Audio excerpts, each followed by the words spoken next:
लोकशाहीत असलेलं महत्व आताच्या लोकांना कळतच नाही. कारण आता सज्जनांचं राजकारण उरलेलंच नाहीये. त्यांना लोकशाहीची भाषा कळत नाही, त्यांना लोकशाहीचं महत्व कळत नाही. त्यांना फक्त आणि फक्त पक्ष फोडा, राजकारण करा, सत्ता टिकवून ठेवा आणि पैसे कमवा, याच्याशिवाय त्यांना काहीच कळत नाही.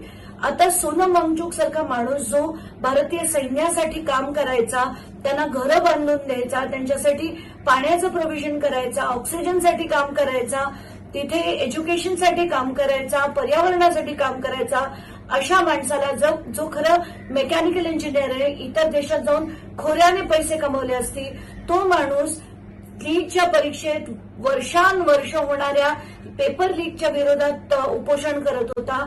21 दिवस त्याला ढुंकून बघितलं नाही, त्याच्या उपोषणाला प्रतिसाद नाही आणि आता त्यांना उचलून त्यांनी हॉस्पिटलाइज केलं.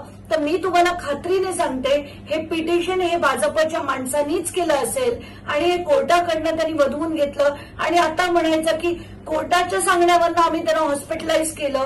तर इतकी बनेल माणसं आहेत, इतकी ज्यांना भावना शून्य, त्यांना कुठल्याही प्रकारच्या भावना नाही, हृदय नाही, संवेदना नाही, अशी भावना शून्य माणसं आता राजकारणी झालेली आहेत.